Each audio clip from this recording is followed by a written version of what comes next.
predicando desde el comienzo de año el Evangelio de Marcos. Ya estamos más de la mitad del capítulo 4, que comenzamos la semana pasada con la parábola del sembrador. Hoy vamos a estudiar los versículos 21 al 34 del capítulo 4. Va a aparecer en la pantalla, dice así la palabra de Dios. También les dijo: ¿acaso se trae la luz para ponerla debajo del almud o debajo de la cama? No es para ponerla en el candelero, porque no hay nada oculto que no haya de ser manifestado, ni escondido que no haya de salir a la luz. Si alguno tiene oídos para oír, oiga. Les dijo también: mirad lo que oís, porque con la medida con que medís os será medido, y aún se os añadirá a vosotros los que oís. Porque al que tiene se le dará, y al que no tiene, aún lo que tiene se le quitará. Decía además: así es el reino de Dios.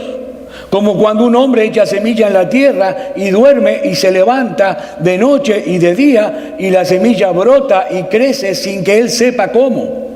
Porque de suyo lleva fruto la tierra, primero hierba, luego espiga, después grano lleno en la espiga, y cuando el fruto está maduro, enseguida se mete la hoz, porque la siega ha llegado. Decía también: ¿a qué haremos semejante el reino de Dios? ¿O con qué parábola lo compararemos? Es como el grano de mostaza, que cuando se siembra en la tierra es la más pequeña de todas las semillas que hay en la tierra, pero después de sembrado crece y se hace la mayor de todas las hortalizas y echa grandes ramas, de tal manera que las aves del cielo pueden morar bajo su sombra. Con muchas parábolas como esta les hablaba la palabra conforme a lo que podían oír, y sin parábolas no les hablaba, aunque a sus discípulos en particular les declaraba todo. Es palabra de Dios. Mis hermanos, debemos coincidir todos en que muchas veces la predicación de la palabra de Dios puede resultar ser muy frustrante. ¿Por qué? Por la falta de respuesta de la gente a quienes le predicamos. Nosotros quisiéramos que todo el mundo inmediatamente aceptara el Evangelio de todo corazón. ¿Por qué? Porque sabemos que se trata de un asunto de vida o muerte. Pero sabemos que lamentablemente no es así. Es más, de hecho muchos reciben nuestro celo evangelístico, nuestro deseo de evangelizar como una molestia. E incluso algunos hasta se ofenden si le hablamos del Evangelio.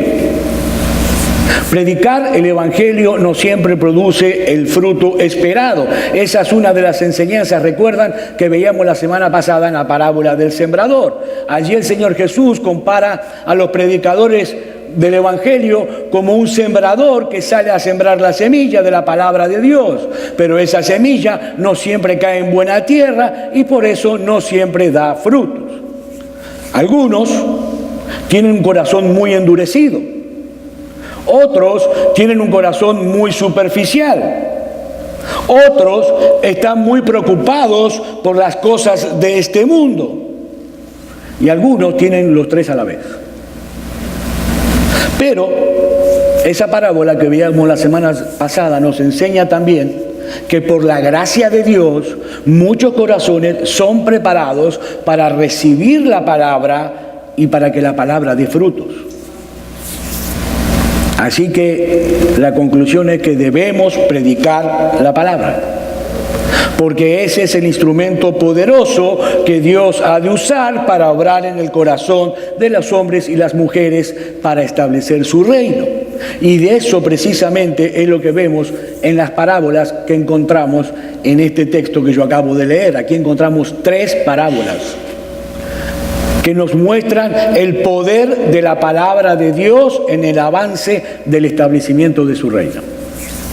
Y la primera de esas parábolas se encuentra en los versículos 21 al 25. Dice así: también les dijo: ¿acaso se trae la luz para ponerla debajo del almud o debajo de la cama? ¿No es para ponerla en el candelero? Porque no hay nada oculto que no haya de ser manifestado, ni escondido que no haya de salir a la luz. Si alguno tiene oídos para oír, oiga. Les dijo también: mirad lo que oís, porque con la medida con que medís os será medido, y aún se os añadirá a vosotros lo que oís. Porque al que tiene se le dará, y al que no tiene, aún lo que tiene se le quitará. Como dijimos la semana pasada, es para refrescar, las parábolas son básicamente una comparación. Comparaciones. El Señor se vale de imágenes, de historias de la vida cotidiana para enseñar verdades espirituales. En una forma clara, en una forma fácil de entender y de recordar. Sin embargo, las parábolas tienen también el propósito de oscurecer esa verdad, cuando la persona está predispuesta en contra de esa verdad. De manera que las parábolas revelan y ocultan la verdad al mismo tiempo. El apóstol Pablo dice en 1 Corintios capítulo 2, versículo 14, pero el hombre natural no percibe las cosas que son del Espíritu de Dios, porque para él son locura y no las puede entender porque se han de discernir espiritualmente. Lo que Pablo está diciendo aquí en este versículo es que cuando un incrédulo escucha la palabra de Dios, él entiende lo que está escuchando. Entiende las palabras, entiende las ideas, pero no puede entender de ninguna manera la esencia misma del mensaje. El incrédulo no puede entender el tesoro incomparable, el tesoro incalculable que se le está ofreciendo por medio del Evangelio. Pero mi hermana, mi hermano, si tú eres un hijo de Dios, tú sí entiendes. Dios te abrió a ti el entendimiento. Dios hizo una obra en tus oídos, en tu mente y en tu corazón. Y no solamente para que tú puedas entender la palabra de Dios, sino para que también la ames y la obedezcas. Dice un comentarista, si tú eres un verdadero creyente, tú hablas el lenguaje de Dios. Cuando Él habla, tú lo entiendes perfectamente, pero esa lengua es extraña para todos los demás. Mi hermano, tú hablas el lenguaje de Dios si eres cristiano, porque Dios te escogió, Dios te llamó y Dios obró en ti para que ahora tú puedas entenderlo claramente. Eso es lo que distingue a un verdadero creyente de uno que no lo es. Y mis hermanos, yo creo que es de suma importancia enfatizar en este punto en el día de hoy. ¿Saben por qué? Porque la mayoría de las iglesias están llenas de gente que creen que creen. Gente que cree. Pero ¿qué pasa? Su estilo de vida, su manera de vivir, cómo se comporta, desmiente totalmente esa supuesta confesión de fe. Mis hermanos, las verdaderas ovejas de Cristo son aquellas que escuchan su voz. Que escuchan su voz con un corazón sumiso y obediente. Escuchen cómo describe Jesús en Juan capítulo 10, la relación que Él tiene con sus ovejas. Él se presenta a sí mismo como el buen pastor. Y dice en primer lugar en el versículo 3, a este abre el portero y las ovejas oyen su voz y a sus ovejas llama por nombre y las saca. Versículo 4, y cuando ha sacado fuera todas las propias, va delante de ellas y las ovejas le siguen porque conocen su voz. Versículo 16, también tengo otras ovejas que no son de este redil, aquellas también debo traer y oirán mi voz. Y habrá un rebaño y un pastor. Y finalmente versículo 27, mis ovejas oyen mi voz y yo la conozco y me siguen. Mis hermanos, esa es la marca distintiva del verdadero cristiano. El verdadero cristiano escucha la palabra. El verdadero cristiano cree la palabra. El verdadero cristiano ama la palabra. El verdadero cristiano obedece la palabra. De lo contrario, no es cristiano. No hay otra alternativa. Y lo que el Señor Jesús nos está diciendo a nosotros en esta mañana a través de esta parábola, que ese tesoro que se nos ha confiado es para compartirlo. Para compartirlo. Mis hermanos, ¿para qué otra razón se le dará una lámpara a una persona si no es para que haga brillar su luz? Es inconcebible que una casa que está completamente oscura, alguien tenga una lámpara a su disposición en medio de esa oscuridad y decida colocarlo debajo de la cama. Pero ¿saben una cosa? Todavía es más inconcebible si se trata de la luz del Evangelio. Más inconcebible. Mis hermanos, nosotros vivimos en un mundo completamente en tinieblas. Si no, miren el noticiero de las 6. En tinieblas, un mundo que está completamente entenebrecido. Escuchen lo que dice el Señor Jesús en Juan capítulo 8, versículo 12. Yo soy la luz del mundo. El que me sigue no andará en tinieblas, sino que tendrá la luz de la vida. En Galilea, algunas casas eran tan pobres que solo había una lámpara para alumbrar toda la casa. Es decir, en la habitación donde estaba la lámpara había luz, en el resto de la casa era tinieblas. Bueno, lo que el Señor Jesús está diciendo en este versículo que yo les acabo de leer, no es que Él es una de las luz alternativas que están disponibles en este mundo. No, Él no está diciendo eso. Él está diciendo que Él es la única luz del mundo. La única luz. Los que lo tienen a Él tienen la luz de la vida. El resto se encuentra en tinieblas. En completa tinieblas. Y la pregunta que surge aquí entonces para nosotros es, ¿qué debemos hacer entonces lo que tenemos ese gran privilegio de tener esas luces en nuestras manos? La luz del Evangelio de Cristo, esa única luz que el mundo necesita. ¿Qué debemos hacer? Muy fácil, hacerla brillar. Hacerla brillar. Para eso nos fue concedida. Para hacerla brillar en el mundo entero. Versículo 22, porque no hay nada oculto que no haya de ser manifestado, ni escondido que no haya de salir a la luz. Nosotros decíamos la semana pasada, la parábola del sembrador, que Cristo había traído juicio sobre estos judíos que habían rechazado de plano la verdad y que ahora por eso les estaba hablando en parábolas para que no entendieran. Para ellos la verdad del Evangelio estaba en oculto en ese momento, cuando el Señor predicaba. El Señor reconoce aquí que por un tiempo esa luz de la verdad, de la palabra de Cristo, estuvo reservada únicamente a sus discípulos.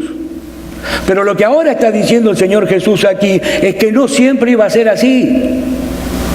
Que iba a llegar el día en que esa luz iba a ser puesta en alto para iluminar al mundo entero. Eso es lo que nosotros debemos hacer con el tesoro del Evangelio. Luego de la muerte y resurrección de nuestro Señor Jesucristo, todos los creyentes debían proclamar ese mensaje del Evangelio abiertamente a todo el mundo. Esa es la gran comisión que el Señor Jesús nos dejó a todos nosotros en Mateo capítulo 28, versículos 19 y 20. Por tanto, id y haced discípulos a todas las naciones, bautizándolos en el nombre del Padre, del Hijo y del Espíritu Santo, enseñándoles que guarden todas las cosas que os he mandado. Y he aquí que yo estoy con vosotros todos los días hasta el fin del mundo. Hermano, déjame hacerte una pregunta de todo corazón. ¿Dios te ha dado a ti el privilegio de poder entender su palabra? Mi hermano, ¿tú piensas que el hecho de venir cada domingo a la iglesia, y a esta iglesia de Old Cutler en particular, te ayuda a ti a entender mejor las Escrituras, la palabra de Dios? Bueno, parece que no a muchos.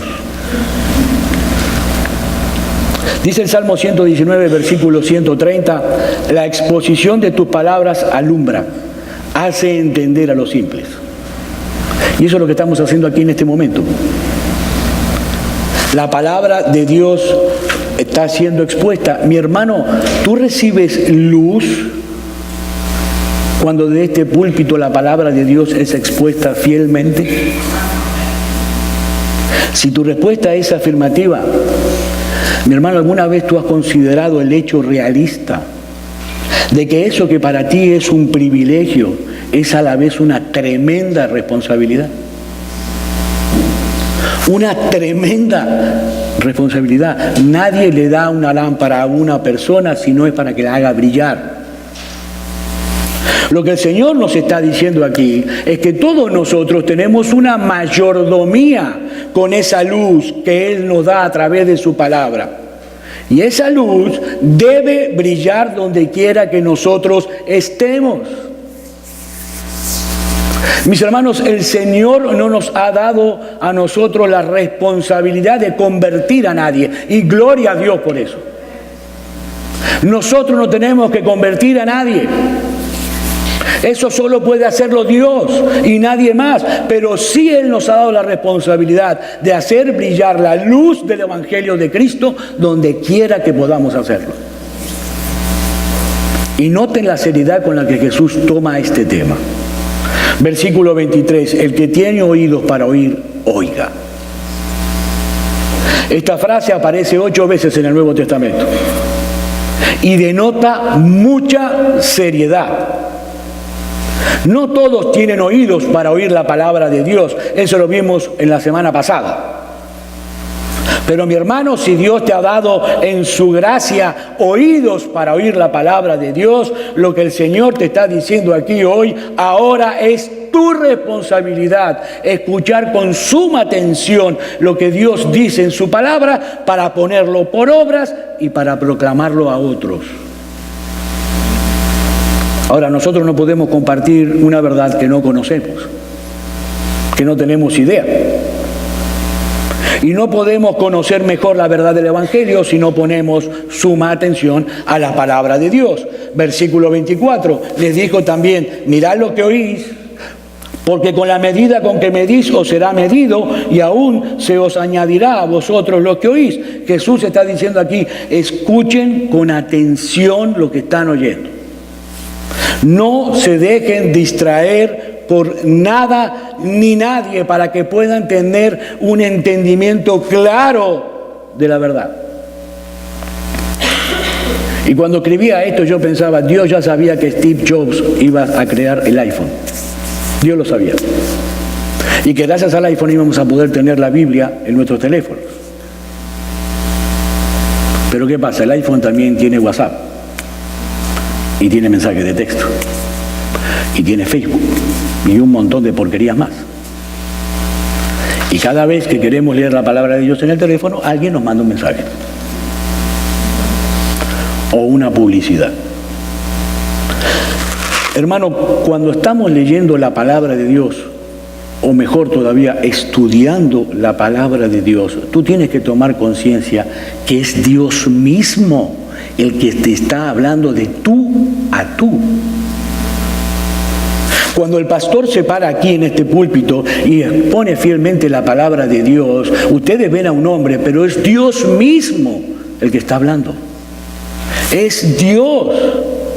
Pongamos toda la atención en lo que Dios tiene que decirnos. Eso es lo que Jesús está diciendo aquí.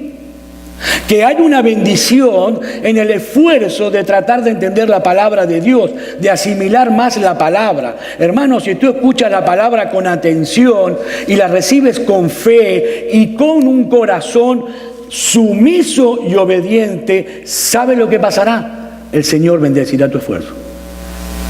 El Señor bendecirá tu esfuerzo. ¿Cómo? Dándote un entendimiento cada vez mayor de esa misma palabra. La forma en la que tú respondas a la verdad que Dios te permite conocer determinará cuán abundante será la medida que te será concedida. Eso es lo que Cristo dice aquí. ¿Y sabes qué producirá un mayor conocimiento de la verdad de Dios?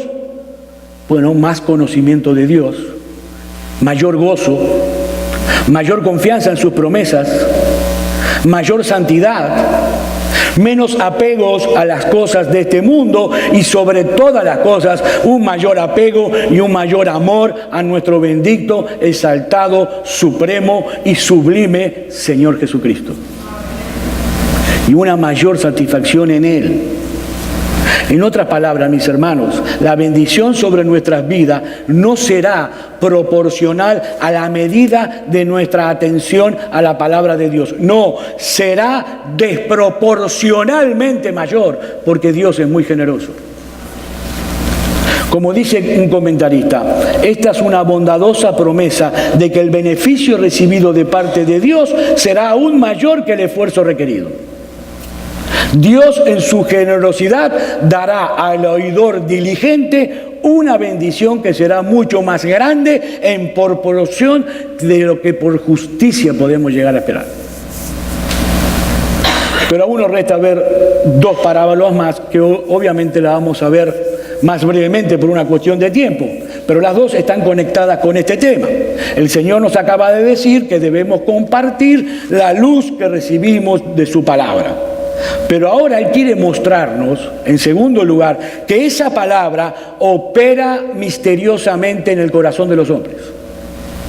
¿Para qué? Para que no caigamos en el error de medir los resultados de acuerdo a lo que nuestros ojos pueden ver. Versículo 26 al 29. Decía además, así es el reino de Dios, como cuando un hombre echa semilla en la tierra y duerme y se levanta de noche y de día, y la semilla brota y crece sin que él sepa cómo, porque de suyo lleva fruto la tierra. Primero hierba, luego espiga, después grano lleno en la espiga. Y cuando el fruto está maduro, enseguida se mete la hoz, porque la siega ha llegado. En la parábola anterior, el Señor había comparado la verdad de la palabra de Dios con la luz de una lámpara. Ahora la compara con una semilla. Y yo no sé si alguno de ustedes alguna vez ha intentado plantar una planta, pero una de las cosas que requiere esa tarea es paciencia. Paciencia, porque una vez que se plantó la semilla en la tierra, comienza un proceso en la tierra que nosotros no podemos controlar y que tampoco podemos ver hasta que la planta empieza a aparecer sobre la tierra.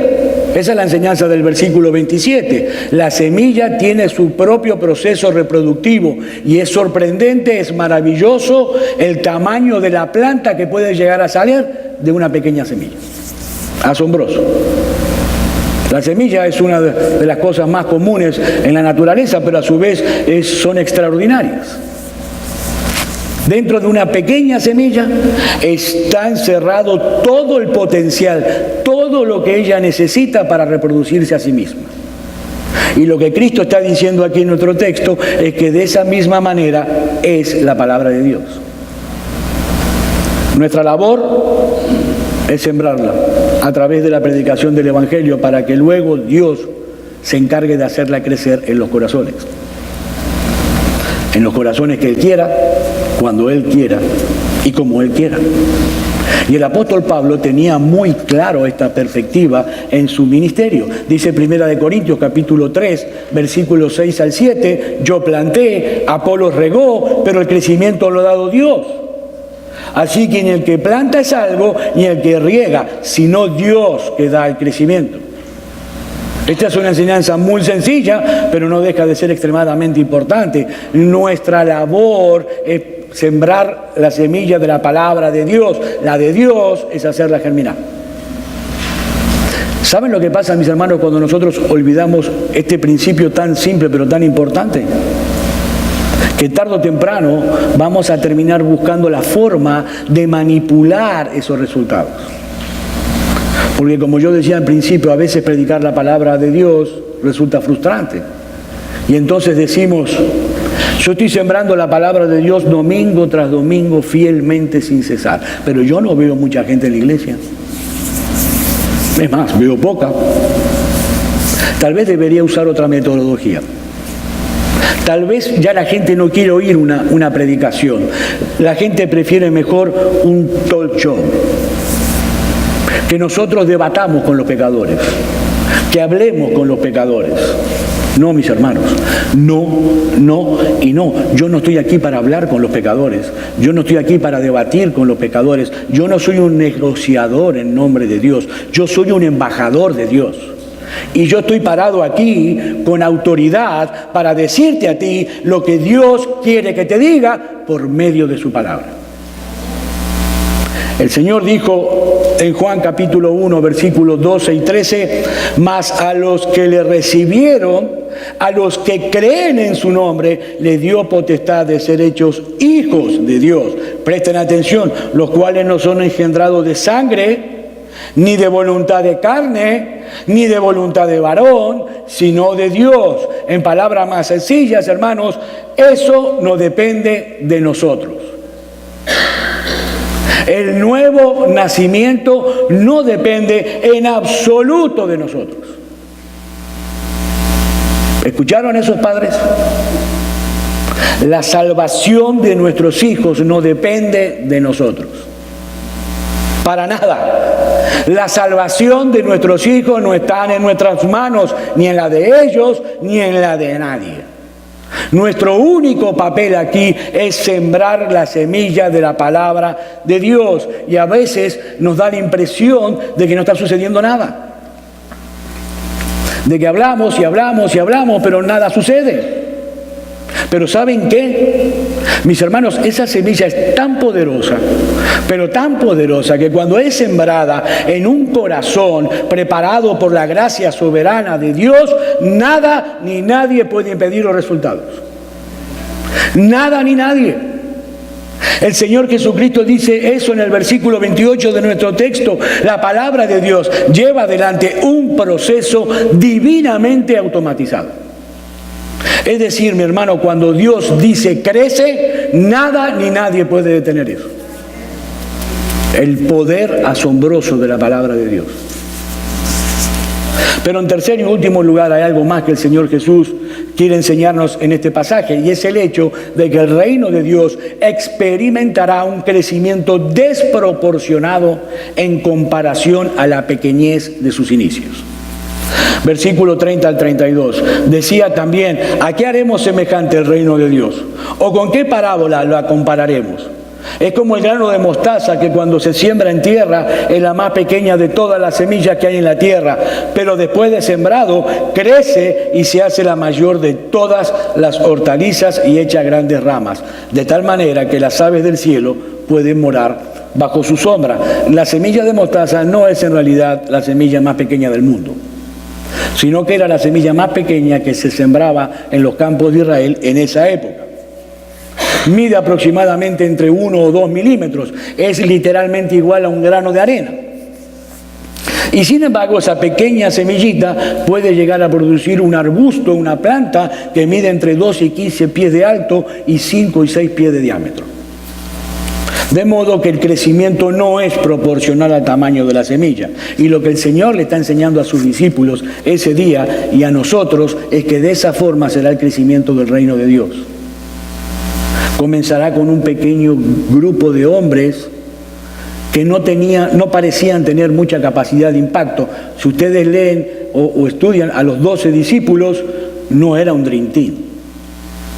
En absoluto. No es la clase de gente con la que nosotros saldríamos a evangelizar, por ejemplo.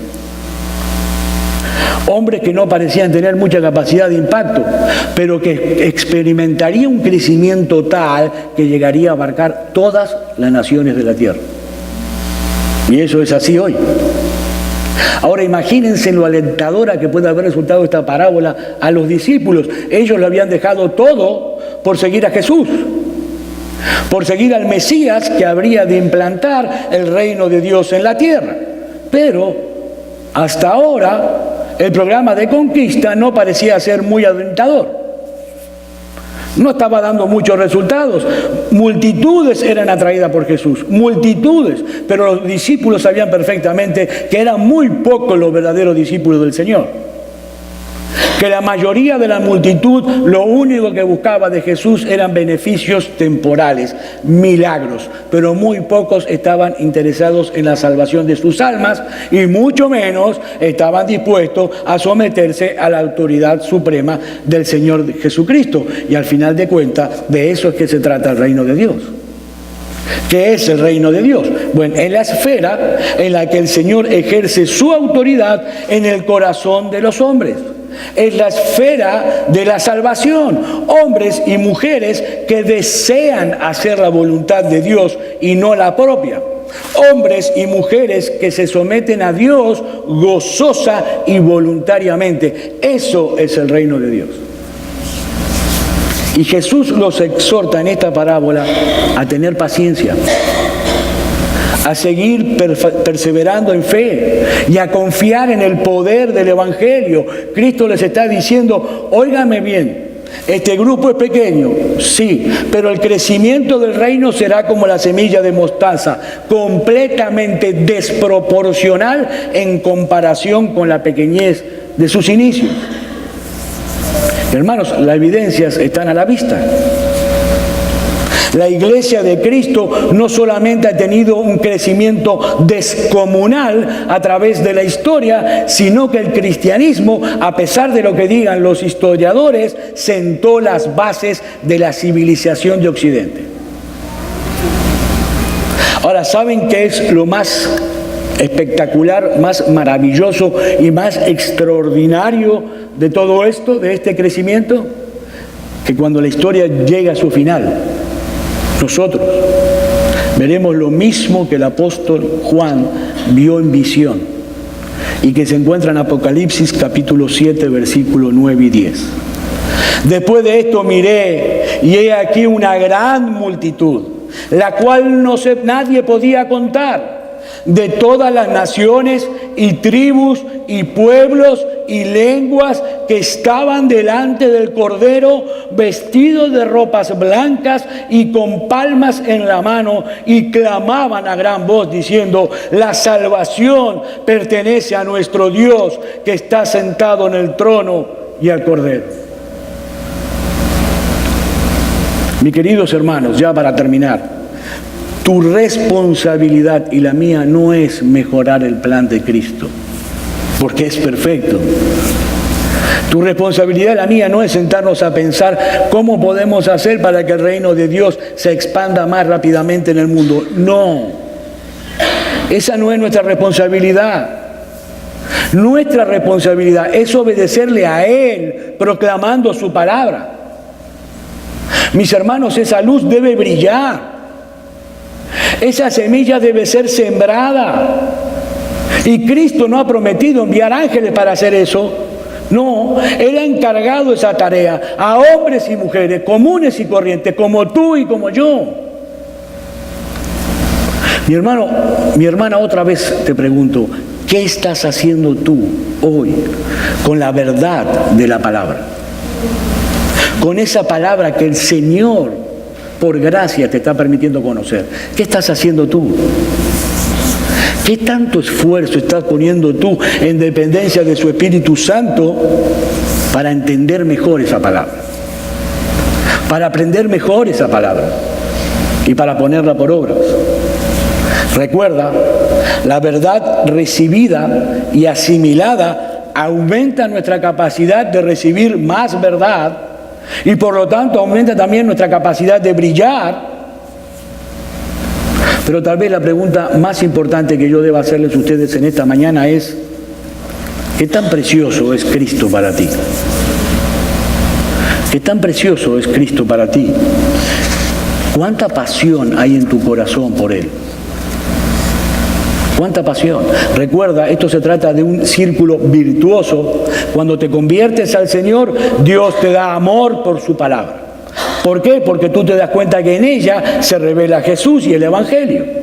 En la medida en que te esfuerzas por entenderla y por ponerla por obra, Dios te bendice más allá de toda proporción, dándote más entendimiento de la palabra y más satisfacción en Jesús. Y mientras más satisfecho tú estás en Jesús, mayor es el deseo de conocerlo aún más, estudiando más la palabra. Y mayor el deseo de que otros puedan conocer a ese bendito, supremo, excelso, majestuoso, maravilloso y extraordinario Salvador al cual tú has podido llegar por medio de la fe, por la gracia de Dios. Mi hermano, ¿es esto lo que está pasando en tu vida hoy? Lo que yo acabo de describir. ¿Esta es el reflejo de tu vida? ¿O es al revés?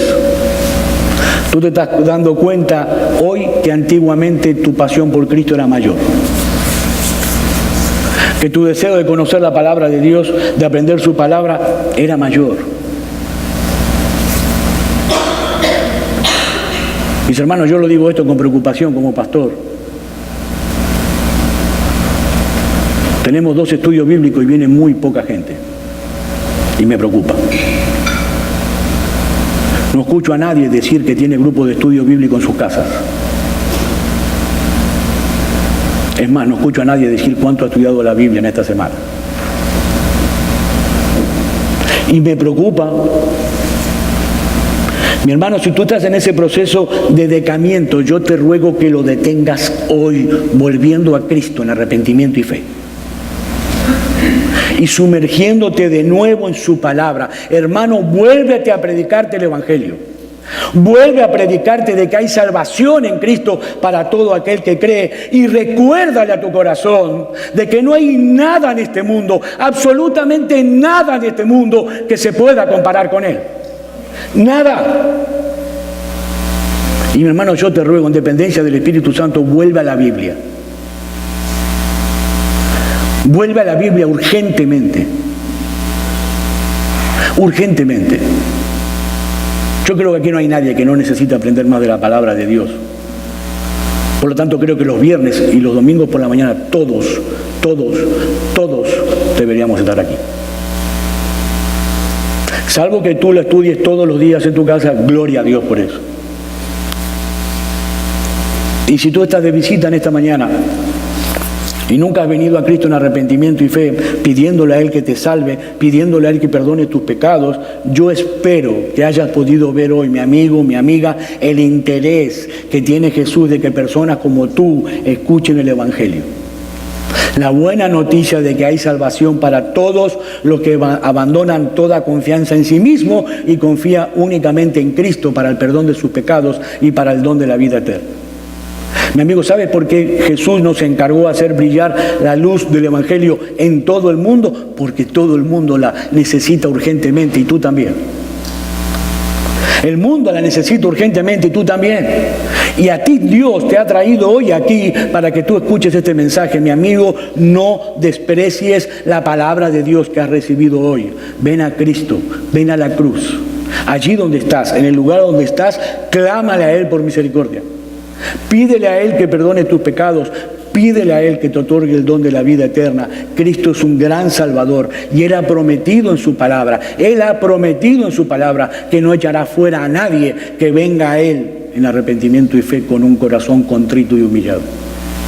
Mi amigo, ven a Cristo, ven a la cruz. Vamos a orar. Padre, te damos gracias.